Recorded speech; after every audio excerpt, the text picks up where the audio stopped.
तर टीईटीच्या पेपरसाठी जी काही आपण 31 दिवसाची सिरीज चालू केली आहे तिचा आज 5वा दिवस आहे. आज आपण परिसर अभ्यासाचे 30 आयएमपी क्वेश्चन पाहणार आहोत. यापूर्वीचे व्हिडिओ पाहिजे असेल तर तुम्ही YouTube चॅनलवर जाऊन पाहू शकता.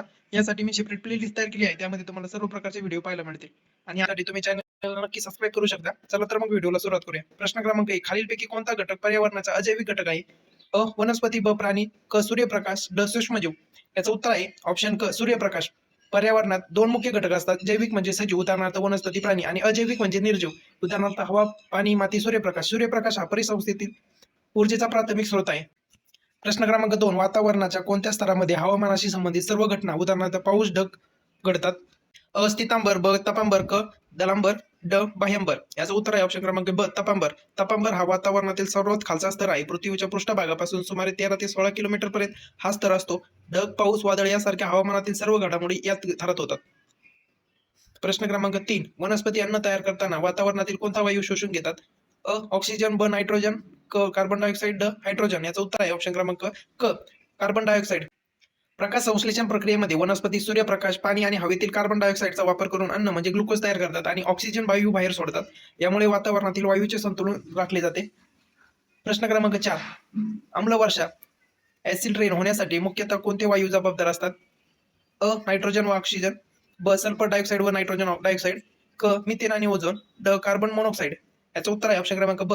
सल्फर आणि नायट्रोजन डायऑक्साईड. जेव्हा कारखाने आणि वाहनातून निघणारे सल्फर डायऑक्साईड आणि नायट्रोजन ऑक्साईड हवेतील बाष्पाशी संयोग पावतात तेव्हा सल्फ्युरिक आणि नायट्रिक ऍसिड तयार होते. ते पावसाच्या रूपात जमिनीवर येतात. प्रश्न क्रमांक 5. ताडोबा अंधारी व्याघ्र प्रकल्प महाराष्ट्रातील कोणत्या जिल्ह्यात आहे? Option A. नागपूर, ऑप्शन ब. अमरावती, ऑप्शन क. चंद्रपूर, ऑप्शन ड. गडचिरोली. याचं उत्तर आहे ऑप्शन क्रमांक क. चंद्रपूर. ताडोबा हे महाराष्ट्रातील सर्वात जुने आणि सर्वात मोठे राष्ट्रीय उद्यान आहे. हे चंद्रपूर जिल्ह्यात असून ते वाघांच्या संरक्षणासाठी प्रसिद्ध आहेत. वाघ हा भारताचा राष्ट्रीय प्राणी आहे. प्रश्न क्रमांक 6. सूर्यमालेतील लाल ग्रह म्हणून कोणत्या ग्रहाला ओळखले जाते? अ. शुक्र, ब. मंगळ, क. गुरु, ड. शनी. याचं उत्तर आहे ऑप्शन क्रमांक ब. मंगळ. मंगळ ग्रहाच्या पृष्ठभागावर लोह ऑक्साईड, आयरन ऑक्साईडचे प्रमाण जास्त असल्यामुळे तो लाल रंगाचा दिसतो, म्हणून त्याला लाल ग्रह म्हणतात. पृथ्वी हा निळा ग्रह म्हणून ओळखला जातो. प्रश्न क्रमांक 7. अन्न साखळीमध्ये उत्पादक प्रोड्युसर म्हणून कोणाला ओळखतात? अ. मांसाहारी प्राणी, ब. शाकाहारी प्राणी, क. हिरव्या वनस्पती, ड. विघटक. याचं उत्तर आहे ऑप्शन क्रमांक क. हिरव्या वनस्पती. ते स्वतःचे अन्न स्वतः तयार करू शकतात, म्हणून त्यांना स्वयंपोषी किंवा उत्पादक म्हणतात. इतर सर्व प्राणी अन्नासाठी प्रत्यक्ष किंवा अप्रत्यक्षपणे वनस्पतीवर अवलंबून असतात. प्रश्न क्रमांक 8. जागतिक तापमानवाढीसाठी सर्वात मुख्य जबाबदार वायू कोणता? अ. नायट्रोजन, ब. कार्बन डायऑक्साईड, क. ऑक्सिजन, ड. आर्गॉन. याचं उत्तर आहे कार्बन डायऑक्साईड म्हणजे CO2. जीवाश्म इंधनाच्या ज्वलनामुळे हवेत CO2 म्हणजे कार्बन डायऑक्साईडचे प्रमाण वाढत आहे. हा वायू सूर्याची उष्णता शोषून घेतो, त्यामुळे पृथ्वीचे सरासरी तापमान वाढत आहे. यालाच हरितगृह परिणाम म्हणतात. प्रश्न क्रमांक 9. ओझोन वायूचा स्तर वातावरणाच्या कोणत्या भागात आढळतो? अ. तपांबर, ब. स्थितांबर, ऑप्शन क. मध्यांबर, ड. बाह्यांबर. याचं उत्तर आहे ब. स्थितांबर. ओझोन म्हणजे O3 वायूचा स्तर स्थितांबर या स्तरात आढळतो. हा स्तर सूर्यापासून येणारी घातक अतिनील किरणे शोषून घेतो आणि पृथ्वीवरील सजीवांचे संरक्षण करतो. प्रश्न क्रमांक 10. खालीलपैकी कोणता ऊर्जेचा नूतनीकरणक्षम स्रोत आहे? अ. कोळसा, ब. पेट्रोल, क. सौर ऊर्जा, ड. नैसर्गिक वायू. याचं उत्तर आहे ऑप्शन क्रमांक क. सौर ऊर्जा. सौर ऊर्जा, पवन ऊर्जा आणि जलविद्युत हे नूतनीकरणक्षमचे स्रोत आहेत, कारण हे कधीही संपत नाही. याउलट कोळसा आणि खनिज तेल हे मर्यादित असून ते एकदा वापरल्यानंतर संपून जातात. मग 11. पाण्याचे वाफेत रूपांतर होण्याच्या प्रक्रियेला काय म्हणतात? अ. बाष्पीभवन, ब. संगणन, क. साद्रीभवन, ड. संप्लवन. याचं उत्तर आहे ऑप्शन क्रमांक बाष्पीभवन. सूर्याच्या उष्णतेमुळे जलाशयातील पाण्याचे वाफेत रूपांतर होते, यालाच बाष्पीभवन म्हणतात. ही वाफ वर जाऊन थंड होते आणि त्याचे ढग बनतात, त्याला संगणन म्हणतात. प्रश्न क्रमांक 12. मातीची धूप रोखण्यासाठी सर्वात प्रभावी उपाय कोणता? अ. वृक्षतोड करणे, ब. चराई वाढवणे, क. वृक्षारोपण करणे, ड. पाण्याचा उपसा वाढवणे. याचं उत्तर आहे ऑप्शन क्रमांक क. वृक्षारोपण करणे. झाडांची मुळे मातीला घट्ट धरून ठेवतात, यामुळे वारा आणि किंवा पाण्यामुळे होणाऱ्या मातीची धूप कमी होते. जमिनीची सुपीकता टिकून ठेवण्यासाठी वृक्षारोपण करणे अत्यंत आवश्यक आहे. प्रश्न क्रमांक 13. चिपको आंदोलन खालीलपैकी कशाशी संबंधित आहे? अ. व्याघ्र संरक्षण, ब. वृक्ष संरक्षण, क. पाणी वाचवा, ड. वायू प्रदूषण. याचं उत्तर आहे ऑप्शन क्रमांक ब. वृक्ष संरक्षण. सुंदरलाल बहुगुणा यांच्या नेतृत्वाखाली उत्तराखंडमध्ये झाडे कापण्यापासून वाचवण्यासाठी लोकांनी झाडांना मिठी मारली होती, त्याला चिपको आंदोलन म्हणतात. प्रश्न क्रमांक 14. कचरा व्यवस्थापनातील 3R मध्ये खालीलपैकी कशाचा समावेश होत नाही? अ. रिड्यूस, ब. रियूज, ख. रिसायकल, ड. रिमूव्ह. उत्तर आहे पर्याय क्रमांक ड. रिमूव्ह. कचरा व्यवस्थापनाच्या 3 R म्हणजे रिड्यूस कचरा कमी करणे, रियूज म्हणजे पुनर्वापर करणे आणि रिसायकल म्हणजे पुनर्चक्रीकरण करणे हे पर्यावरणात प्रदूषण कमी करण्याची मदत करतात. प्रश्न क्रमांक 15. रक्ताच्या शुद्धीकरणाचे कार्य शरीरातील कोणत्या अवयवाद्वारे केले जाते? हृदय, यकृत, क वृक्क म्हणजे किडनी, फुफ्फुसे. याचं उत्तर आहे ऑप्शन क्रमांक वृक्क म्हणजे किडनी. रक्तातील अनावश्यक आणि विषारी पदार्थ गाळून ते लघवीवाटे बाहेर काढतात. फुफ्फुसे रक्ताला ऑक्सिजन पुरवण्याचे तर हृदय रक्त संपूर्ण शरीराला फिरवण्यासाठी कार्य करते. प्रश्न क्रमांक 16. जागतिक जैवविविधता दिन कोणत्या तारखेला साजरा केला जातो? 22 मे, 5 जून, 22 एप्रिल, 16 सप्टेंबर. याचं उत्तर आहे 22 मे. 5 जून हा जागतिक पर्यावरण दिन असतो. 22 एप्रिल हा जागतिक वसुंधरा दिन आहे आणि 16 सप्टेंबर ओझोन दिन असतो. प्रश्न क्रमांक 17. भारतात सर्वात जास्त कोळशाचे साठे कोणत्या राज्यात आहे? महाराष्ट्र, झारखंड, गुजरात, तामिळनाडू.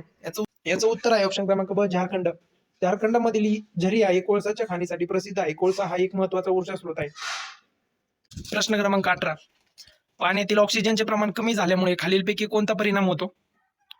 जलचर प्राणी मरतात, प्राणी शुद्ध होते, वनस्पतींची वाढ होते, पाऊस पडतो. याचं उत्तर आहे ऑप्शन क्रमांक जलचर प्राणी मरतात. पाण्यात मिसळणाऱ्या सांडपाण्यामुळे ऑक्सिजन कमी होतो, त्यामुळे मासे व इतर जलचर गुंतमरून मरतात. क्रमांक 19. माळढोक हा पक्षी प्रामुख्याने कोणत्या अधिवासात आढळतो? घनदाट जंगल, गवताळ प्रदेश, हिमालयीन बर्फ, दलदलीचे भाग. याचं उत्तर आहे ऑप्शन क्रमांक गवताळ प्रदेश. माळढोक हा महाराष्ट्रातील माळशिरस, सोलापूर भागातील गवताळ माळ रानावर आढळणारा दुर्मिळ पक्षी आहे. प्रश्न क्रमांक 20. भारतात पर्यावरण संरक्षण कायदा कोणत्या वर्षी संमत झाला?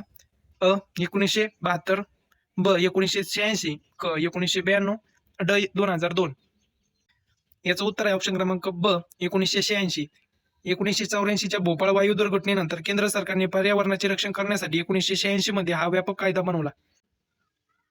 प्रश्न क्रमांक 21. समुद्राच्या तळाशी होणाऱ्या भूकंपामुळे कोणत्या लाटात निर्माण होतात? भरती ओहोटी, सुनामी, सायक्लोन, समुद्री वादळे. याचं उत्तर आहे ऑप्शन क्रमांक सुनामी. सुनामी लाटा प्रचंड वेगाने आणि उंचीने किनारपट्टीवर धडकतात, त्यामुळे मोठ्या प्रमाणात जीवित व वित्त हानी होते. प्रश्न क्रमांक 22. खालीलपैकी कोणती परिसंस्था सर्वात मोठी आहे? जंगल, वाळवंट, महासागर, नदी. याचं उत्तर आहे ऑप्शन क्रमांक महासागर. पृथ्वीत सुमारे 71% भाग पाण्याने व्यापलेला आहे.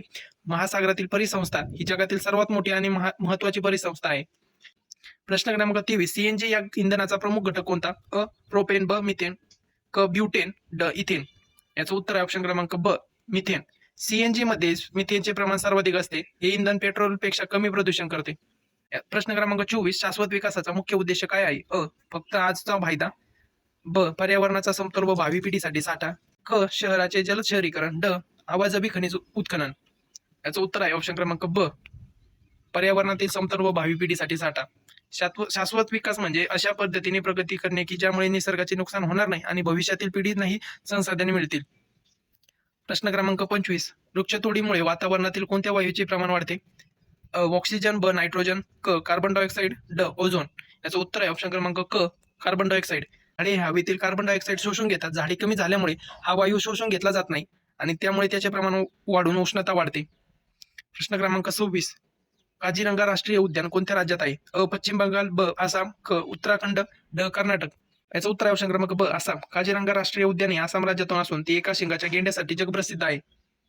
प्रश्न क्रमांक 27. जलपुरुष म्हणून कोणाला ओळखले जाते? डॉक्टर राजेंद्र सिंग, मेघा पाटकर, अण्णा हजारे, मारुती चितमपल्ली. याचा उत्तर आहे ऑप्शन क्रमांक डॉक्टर राजेंद्र सिंग. प्रश्न क्रमांक 28. वाळवंटात राहण्यासाठी उंटांच्या शरीरात कोणते अनुकूलन असते? मऊ व परसरट तळवे, लांब मान, पाठीवरील व शिटात चरबीचा साठा, वरीलपैकी सर्व. याचं उत्तर आहे वरीलपैकी सर्व. या विशिष्टामुळे उंट वाळवंटात पाण्याशिवाय अनेक दिवस राहू शकतो आणि वाळूवरच सहज चालू शकतो. प्रश्न क्रमांक 29. समुद्रातील तेलाच्या गळतीमुळे कोणत्या सजीवाला सर्वाधिक धोका आहे?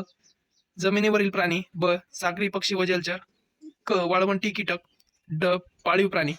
याचं उत्तर आहे ऑप्शन क्रमांक सागरी पक्षी आणि जलचर. तेलाचा थर पाण्यावर तरंगत राहिल्यामुळे ऑक्सिजन पाण्यात विरघळत नाही आणि सागरी जीवांचे अस्तित्व धोक्यात येते. प्रश्न क्रमांक 30. पर्यावरण संरक्षणासाठी आपण खालीलपैकी काय करू नये? झाडे लावणे, प्लॅस्टिकचा कचरा जाळणे, पाण्याचा जपून वापर, कागदाचा पुनर्वापर. याचं उत्तर आहे ऑप्शन क्रमांक ब प्लॅस्टिक जाळणे. प्लॅस्टिक जाळण्यामुळे अत्यंत विषारी वायू बाहेर पडतात, हे हवेत प्रदूषण करतात. आपण प्लॅस्टिकचा वापर टाळून कापडी पिशवीचा वापर करावा. अशा प्रकारे आपण परिसर अभ्यासाचे आज 30 प्रश्न पाहिले आहेत. अशाच प्रकारे आपण 31 दिवसाची सिरीज शेवटपर्यंत नवनवीन प्रश्न पाहणार आहोत. ते पाहण्यासाठी तुम्ही नक्की चॅनलला सबस्क्राईब करू शकता. व्हिडिओ आवडला तर नक्की लाईक करा. धन्यवाद.